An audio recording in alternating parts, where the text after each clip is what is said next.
Spirit. Amen.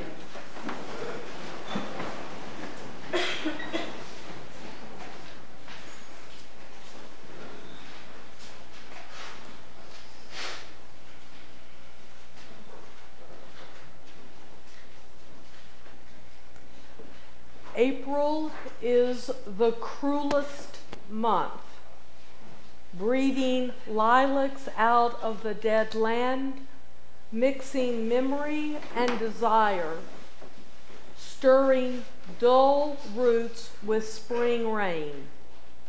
Winter has kept us warm, covering earth in forgetful snow, feeding a little life with dried tubers.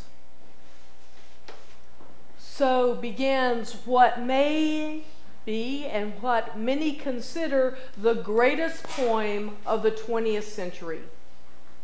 T.S. Eliot wrote those lines in The Wasteland, published in 1922. April is the cruelest month. Recent history suggests that Mr. Eliot is expressing truth. April 19th, 1995, Timothy McVeigh, 27 years old, sets off a bomb in Oklahoma City, killing 168 people, 19 under the age of 6. April 20th, 1999, Dylan Klebold, 17, Eric Harris, 18, shoot down and kill 15, injuring 21 at Columbine High School in Littleton, Colorado. April 16th, 2007, Seung Hoon Chu, 23 years old, shoots down and kills 32 and injures 17 at Virginia Tech in Blacksburg, Virginia. April 15th, 2013, Tamerlan Tsarnaev, 26, Derhakar Tsarnaev, 19, sets bombs, killing 3, injuring 140 in Boston, Massachusetts marathon. Madness, mayhem, senseless destruction. Aprils have been cruel months. Reflecting on these tragic, heart-wrenching events, making the connections one to another, have left many, many people soul sick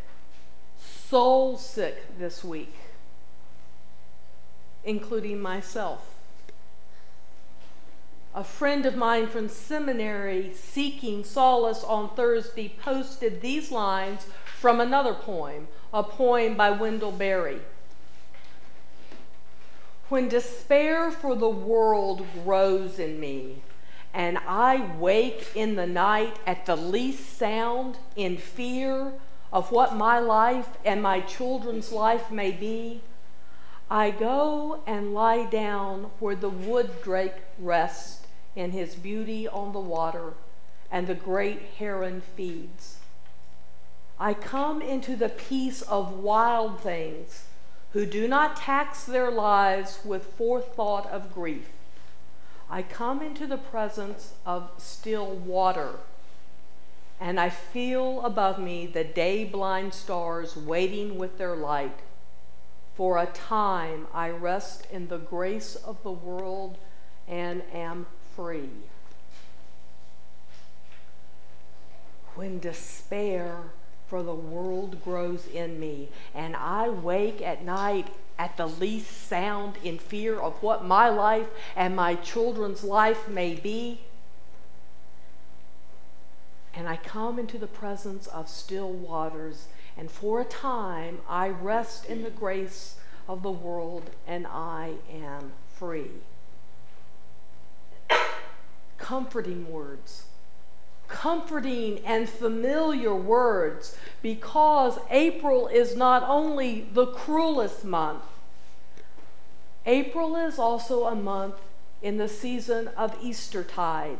And in a long-standing tradition, the fourth Sunday in Eastertide is Good Shepherd Sunday. So on this Sunday, all the appointed readings, all the appointed lessons center on the providence of God, and they point to how God so loves humankind that he comes after us. He treats us as a good, committed, invested shepherd.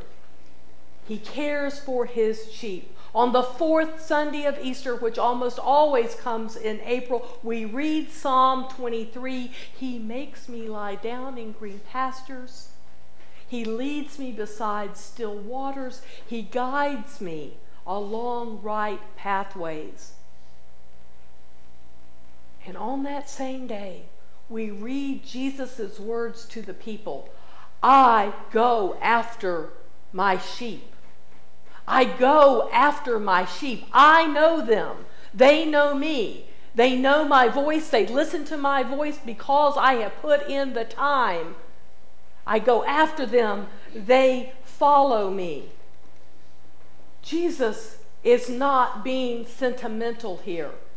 Jesus is being real and practical. I go after the lost. I go after the wandering. I go after the wayward.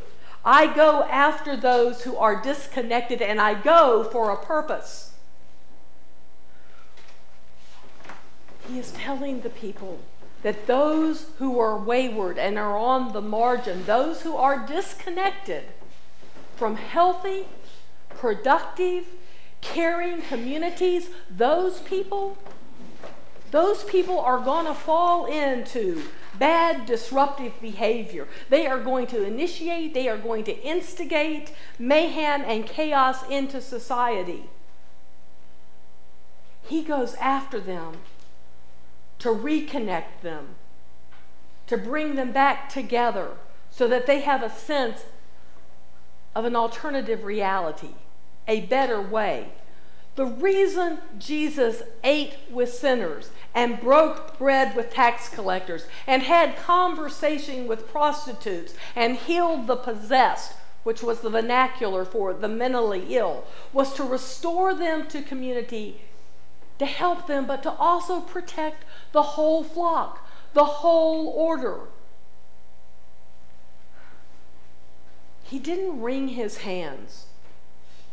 And he didn't construct an armed fortress. And he didn't cower and rant about the hardships and the hard-heartedness of this generation. He went out and went to the center of the problem, and he said to the tax collectors, you can be part of something better. At that time, the tax collectors were economic terrorists. People saved up and put away money to pay to Rome and the emperor. They saved up, and they thought they had enough. They thought they had saved up the assessment that they would be charged. And they would go and they would appear before the tax collector, and they'd say, it's not enough. It's not sufficient. We have to have more. And they knew where that more was coming from was from the survival of their families. And they lived in fear of these mercenaries. And prostitutes, they weren't paid by discretionary income. This was money that was coming out of the grain allowance. This money went out of the family household budget, and people were going to suffer. They were living on the margins.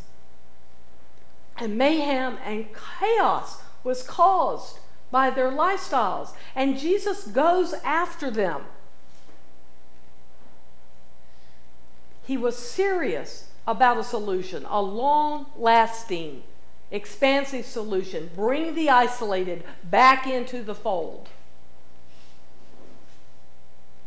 A chaplain in Oklahoma City who knows something about mayhem and the actions of the marginalized and the disconnected wrote this note this week. If we really want to shift consciousness away from a violent culture, we would flood the schools, the at-risk neighborhoods, the youth centers, anywhere children are, anywhere we would find them, we would flood those places with resources that will give them the best chance to grow into responsible, creative adults. We'd be lobbying for less violent video games and stricter ratings on violent TV programs. We would lobby for more mental health resources, especially for the young. We'd work to find the kids who feel marginalized, who are in domestic violence situations, who feel isolated, and restore them to community life. We would find ways to funnel more funding into poor schools, pay teachers more, and resource their classrooms. We'd work for a shift from a reactive, violent norm to a compassionate, nonviolent way of relating. And this would be our best start. Jesus says, as the Good Shepherd, if you would be my followers, go be good shepherds. Go be with, go after the lost sheep. Don't let them languish in their isolation. They will turn into angry, troublesome people. They will bring mayhem and chaos into the world. Go after them. Give them an alternative reality. Give them a better way. They may not find it on their own. Go after them.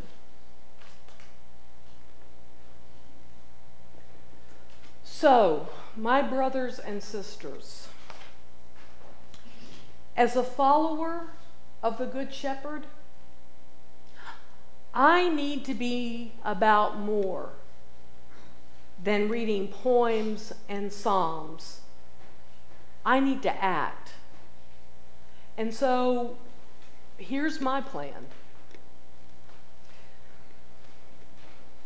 This week, Peter and I are going to go up and down our streets and knock on doors of the people we don't know. And we're going to introduce ourselves, and we're going to say, this is who we are, that's our house, here's our telephone number. And we're good people. And everybody needs more good people in their lives. And if you have to go to the hospital in the middle of the night and you need someone to stay your kids, you call this number. And if you need a night out because you're just at your end and you need somebody to watch your kids, you call this number. And if you need someone to talk to, or your teenager needs somebody to be on their side, you call this number. We're connected to one another. Now you know who we are. Let us know who you are. And tomorrow morning, I'm going to call Perry Owen, the social worker at Ransom, and I'm going to say, get me a kid. Get me some 13-year-old boy or girl that needs somebody to read with, that needs somebody to listen to, and on Wednesday mornings, I'm showing up. Because for the love of God, next April, I do not want it to be such a cruel month. And I can do this small thing.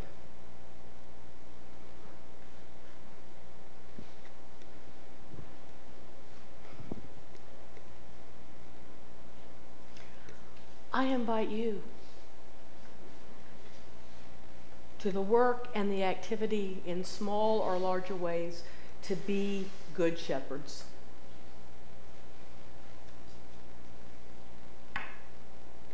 Amen.